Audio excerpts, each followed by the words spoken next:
UPA का कांग्रेस नेतृत्व का गठबंधन गांठों से भरा है। कितना बदल जाता है इंसान। सियासी धर्मांतरण देखना है तो अरविंद केजरीवाल जी का देखिए।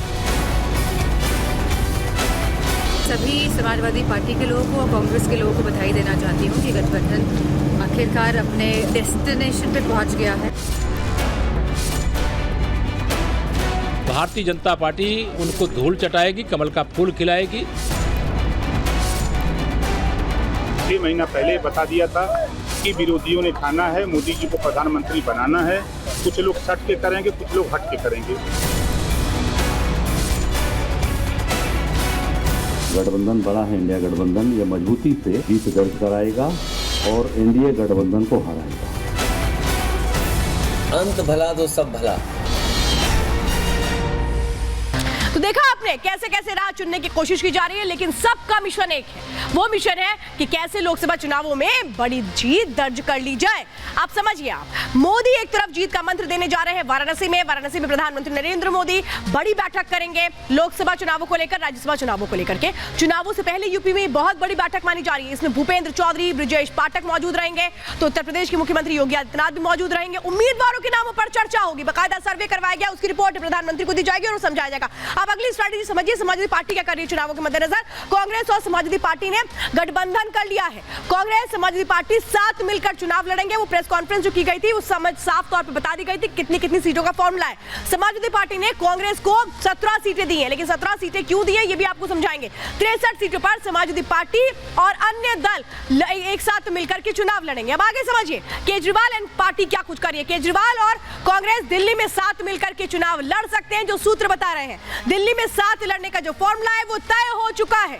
4-3 का ये फॉर्मूला है जिस पर बात बनी है। 4-3 का फॉर्मूला क्या है ये अंदर खबर में आपको समझाऊंगी। 4 सीटों पर आप चुनाव लड़ेगी, जबकि 3 सीटें महज कांग्रेस को दी जा रही है। यानी आम आदमी पार्टी जो है वो ज्यादा सीटों पर चुनाव लड़ रही है और कांग्रेस को कम दी गई है। लेकिन क्यों दी गई है ये मैं आपको समझाती हूँ। ये जो 4-3 का फॉर्मूला दिया गया है, इसके पीछे की वजह क्या है ये आपको समझाते हैं। क्यों आखिर ऐसा किया है आम आदमी पार्टी ने कि खुद के पास 4 सीटें रखी है, कांग्रेस को 3 दे दी है। ये इसकी भी वजह कांग्रेस को बकायदा बताई गई है कि भाई हम आपको 4 सीटें नहीं दे सकते हैं, हम आपको सिर्फ और सिर्फ 3 सीटें दे सकते हैं, क्योंकि हमें यकीन नहीं है कि आप ये 4 सीटें निकाल लेंगे। अब ये यकीन क्यों नहीं है ये भी आपको समझा देते हैं। अब आप समझिए कि अरविंद केजरीवाल मल्लिकार्जुन खड़गे से कहते हैं कि भाई आपने तो विधानसभा चुनावों में अच्छा प्रदर्शन नहीं किया, यहां तक कि सारी सीटें कांग्रेस हार गई, तो क्यों सीटें हम लोकसभा में आपको ज्यादा दे दें। एमसीडी चुनाव में भी आपका कोई बहुत अच्छा प्रदर्शन तो रहा नहीं है कांग्रेस का, ये कहते हैं अरविंद केजरीवाल। दिल्ली में 2019 में बीजेपी ने सभी 7 सीटों को जीता था,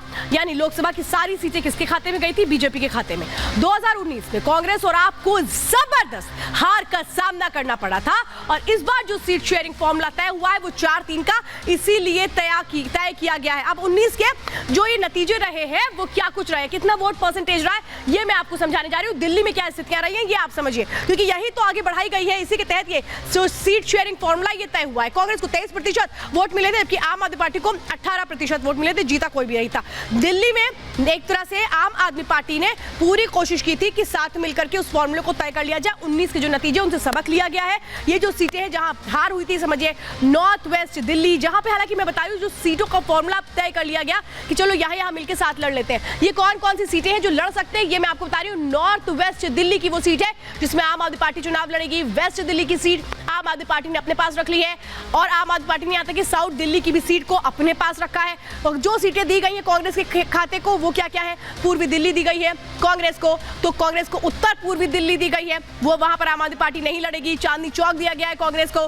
तो ये 3 सीटें हैं जो कांग्रेस को दी गई हैं। लेकिन अब इसके आगे कैसे एक और फॉर्मूला तय कर लिया गया है उत्तर प्रदेश के लिए। इंडी गठबंधन में वो पार्टी जो 7 साल पहले अलग हो गई थी, वो पार्टी जिसको एक दूसरे पर यकीन नहीं था, पहले दोनों साथ-साथ आए थे लेकिन कैसे राहें अलग हो गई थी, लेकिन वो अब एक साथ मिलकर के चुनाव लड़ने को तैयार है। ये आप देख रहे हैं, ये तस्वीरें मैं आपको दिखा रही हूँ उस वक्त की 7 साल पहले की, जब दोनों साथ आए थे। उत्तर प्रदेश में कहा गया था कि ये 2 नए युवा हैं जो उत्तर प्रदेश की राजनीति को बदल देंगे, लेकिन उत्तर प्रदेश की राजनीति तो नहीं बदली, इनकी राजनीति जरूर बदल गई थी और इनको एक दूसरे पर यकीन नहीं था, इसीलिए इन्होंने साथ तोड़ दिया था। लेकिन इस बार फिर से वो साथ निभाना शुरू कर दिया गया है गठबंधन के तहत, यानी समाजवादी पार्टी और कांग्रेस उत्तर प्रदेश में साथ मिलकर के चुनाव लड़ने जा रही है। जिन सीटों पर ये बात बनी है वो मैं आपको बता देती हूँ।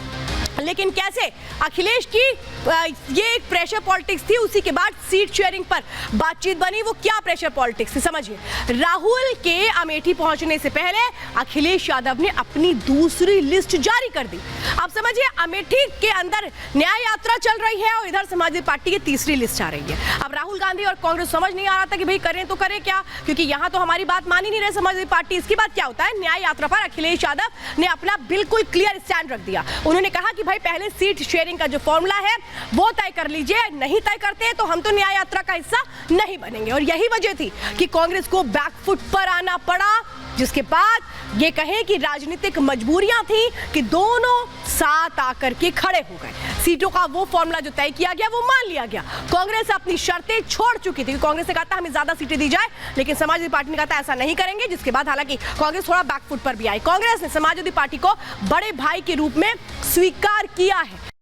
आप ये समझिए कि वो सीटें जो सीट शेयरिंग फॉर्मूला के तहत तय हुई हैं, उनके पीछे भी एक फॉर्मूला लगा है। उसके अंदर की क्या खबर है ये आपको समझाते हैं। कांग्रेस के साथ अखिलेश यादव ने इन 17 सीटों के साथ जाने को लेकर भी जबरदस्त खेल किया। ये एक साइकिल पर तो सवार हो चुके हैं, लेकिन एक साइकिल पर एक आगे एक पीछे का फॉर्मूला ये क्यों है समझिए।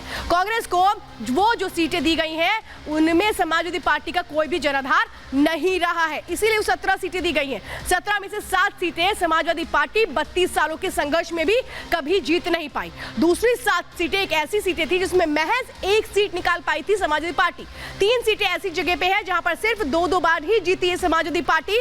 इसीलिए इसने फॉर्मूला तय किया कि जहां हमारा जनाधार नहीं है, जहां हम कमजोर हैं, वहां पर दे दो सीटें कांग्रेस को। यानी अगर वो सीटें नहीं निकाल पाती है कांग्रेस तो सीधे सीधे किस तरह से ठीकरा फोड़ दिया जाएगा कांग्रेस पर। यही है वो स्ट्रैटेजी जो अखिलेश यादव की देखने को मिलती है। अब समझिए वो कौन कौन सी ऐसी सीटें हैं जिसमें कानपुर की सीट है, जिसमें रायबरेली की सीट है, जिसमें वाराणसी की सीट है, सहारनपुर की सीट है, गाजियाबाद है, मथुरा है, हाथरस है, बुलंदशहर है, अमरोहा है, महाराजगंज है, देवरिया है। ये जितनी भी सीटें हैं ये दी गई हैं किसको, ये सीटें दी गई हैं कांग्रेस को।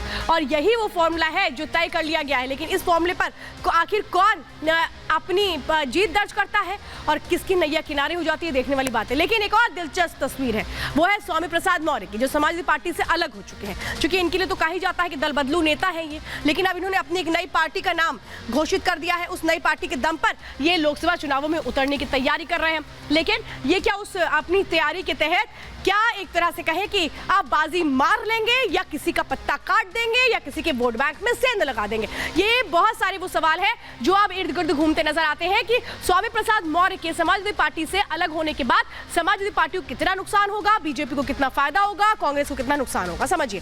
क्योंकि गैर यादव ओबीसी चेहरा माने जाते हैं स्वामी प्रसाद मौर्य। मौर्य शाक्य, सैनी और कुशवाहा समुदाय के बीच अच्छा खासा होल्ड रखते हैं स्वामी प्रसाद मौर्य। यूपी में करीब 7% मौर्य और कुशवाहों की आबादी है।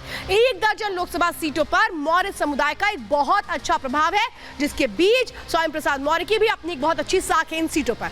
12 सीटें मौर्य समुदाय के वो वोट्स हैं जिसमें समझिए कि 2 लाख से लगभग 3,30,000 तक जो वोट है वो प्रभावित होते हैं, ये जो वोटर्स है इनके जरिए। तो